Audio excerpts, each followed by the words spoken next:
ದೇಶದ ಪ್ರಧಾನಿಯ ವಿರುದ್ಧ ಲೋಕಸಭಾ ವಿಪಕ್ಷ ನಾಯಕ ರಾಹುಲ್ ಗಾಂಧಿ ಆರೋಪವನ್ನು ಮಾಡಿದ್ದಾರೆ. ಪ್ರಧಾನಿ ರಾಜಿ ಮಾಡಿಕೊಂಡಿದ್ದಾರೆ, ಇಡೀ ದೇಶವನ್ನೇ ಮಾರಾಟ ಮಾಡ್ತಾರೆ. ಅಮೆರಿಕ ಭಾರತ ವ್ಯಾಪಾರ ಒಪ್ಪಂದದ ಕುರಿತು ರಾಹುಲ್ ಸಂಚಲನಾತ್ಮಕ ಹೇಳಿಕೆ ಕೊಟ್ಟಿದ್ದಾರೆ. ಒಬ್ಬ ವಿಪಕ್ಷ ನಾಯಕ ನಾನು, ಆದರೂ ಕೂಡ ರಾಷ್ಟ್ರಪತಿಯ ಬಗ್ಗೆ ಮಾತನಾಡೋದಕ್ಕೆ ಅವಕಾಶ ಕೊಟ್ಟಿಲ್ಲ. ಪ್ರಧಾನಿ ನರೇಂದ್ರ ಮೋದಿ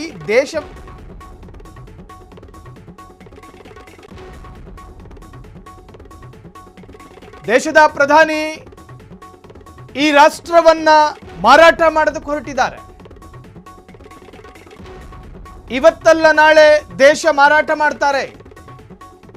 ಒಂದು ದೇಶದ ಪ್ರಧಾನಿಯ ವಿರುದ್ಧ ಗುರುತರ ಆರೋಪ ಮಾಡಿದ್ದು ಲೋಕಸಭೆಯ ವಿಪಕ್ಷ ನಾಯಕ ರಾಹುಲ್ ಗಾಂಧಿ. ಅಮೆರಿಕ ಮತ್ತು ಭಾರತದ ನಡುವಿನ ವ್ಯಾವಹಾರಿಕ ಒಪ್ಪಂದಕ್ಕೆ ನರೇಂದ್ರ ಮೋದಿ ಅಧಿಕೃತವಾಗಿ ಮುದ್ರೆ ಒತ್ತಿದ ನಂತರ ರಾಹುಲ್ ಗಾಂಧಿ ಈ ತರಹದೊಂದು ಹೇಳಿಕೆ ಕೊಟ್ಟಿದ್ದಾರೆ. ಅಮೆರಿಕ ಮತ್ತು ಭಾರತದ ನಡುವಿನ ವ್ಯಾಪಾರ ಸಂಬಂಧ ಒಂದು ವೇಳೆ ಎಲ್ಲವೂ ಅಂದುಕೊಂಡಂತಾದ್ರೆ ಭಾರತದ ಆರ್ಥಿಕ ವಲಯಕ್ಕೂ ಅಪಾರವಾದ ಕೊಡುಗೆ. ಆದರೆ ಅದರಲ್ಲೊಂದು ಸಂದೇಹವನ್ನು ವ್ಯಕ್ತಪಡಿಸ್ತಾ ಇದ್ದಾರೆ ರಾಹುಲ್ ಗಾಂಧಿ. ಇದರಲ್ಲೇನೋ ಮಸಲತ್ತಿದೆ, ಇದರಲ್ಲೇನೋ ಅರ್ಥಗಳಿದಾವೆ, ಗೂಢಾಲೋಚನೆಗಳಿದಾವೆ. 1 ತಿಂಗಳು ಸ್ಥಗಿತವಾಗಿದ್ದಂತಹ ವ್ಯಾಪಾರ ಒಪ್ಪಂದಕ್ಕೆ ಸಹಿ ಏಕಾಏಕಿ ನರೇಂದ್ರ ಮೋದಿ ಯಾಕೆ ಹಾಕಿದ್ರು? ಇದರ ಹಿಂದೆ ಬಹುದೊಡ್ಡ ಸ್ವಾರ್ಥ ಹಿತಾಸಕ್ತಿಗಳಿದಾವೆ. ಸ್ಥಗಿತಗೊಂಡಿದ್ದ ವ್ಯಾಪಾರ ಒಪ್ಪಂದ ದಿಢೀರ್ ಸಹಿ ಹಾಕಿದ್ದಾರೆ ನರೇಂದ್ರ ಮೋದಿಗೆ ವಿಪರೀತ ಒತ್ತಡವಿದೆ.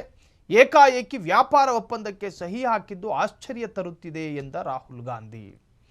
ಅಮೆರಿಕ ಮತ್ತು ಭಾರತದ ನಡುವಿನ ವ್ಯಾಪಾರ ಒಪ್ಪಂದ ಈ ಹಿಂದಿನಿಂದಲೂ ಕೂಡ ಚರ್ಚೆ ಇತ್ತು, ಆದರೆ ಅದಕ್ಕೆ ಅಧಿಕೃತವಾದ ಸಮ್ಮತ ನರೇಂದ್ರ ಮೋದಿ ಅವರ ಕಡೆಯಿಂದ ಆಗಿರಲಿಲ್ಲ. ಆದರೆ ಏಕಾಏಕಿ ಆ ಡೀಲಿಗೆ ಇವತ್ತು ಸೈನ್ ಆಗ್ತಾರೆ ಅನ್ನೋದಾದರೆ ಇದರ ಹಿಂದೆ ಒತ್ತಡ ಇದ್ದಾವೆ. ನರೇಂದ್ರ ಮೋದಿಯನ್ನ ಡೊನಾಲ್ಡ್ ಟ್ರಂಪ್ ಭಯಪಡಿಸ್ತಿದ್ದಾರೆ. ನರೇಂದ್ರ ಮೋದಿಯನ್ನ ಒತ್ತಡದ ವ್ಯೂಹಕ್ಕೆ ಸಿಲುಕಿ ಹಾಕಿಸಿ ಅಮೆರಿಕ ತನ್ನ ಬೇಳೆಯನ್ನು ಬೇಯಿಸಿಕೊಳ್ತಾ ಇದೆ. ಇದು ನರೇಂದ್ರ ಮೋದಿ ಅವರಿಗೆ ಅರ್ಥ ಆದರೂ ಅರ್ಥ ಆಗದೇ ಇರುವ ತರ ಈ ಟ್ರ್ಯಾಪ್ನಲ್ಲಿ ಸಿಕ್ಕಾಕೊಂಡಿದ್ದಾರೆ ಅನ್ನೋ ಆರೋಪ.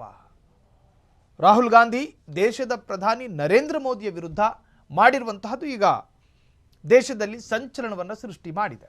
ಕ್ಷಣ ಕ್ಷಣದ ಸುದ್ದಿಗಳಿಗಾಗಿ ಫ್ರೀಡಂ ಟಿವಿ ಸಬ್ಸ್ಕ್ರೈಬ್ ಮಾಡಿ, ಲೈಕ್ ಮಾಡಿ ಹಾಗೂ ಫಾಲೋ ಮಾಡಿ. ಹೊಸ ಸುದ್ದಿಗಳ ನೋಟಿಫಿಕೇಶನ್ಗಾಗಿ ಬೆಲ್ ಐಕಾನ್ ಮೇಲೆ ಕ್ಲಿಕ್ ಮಾಡಿ.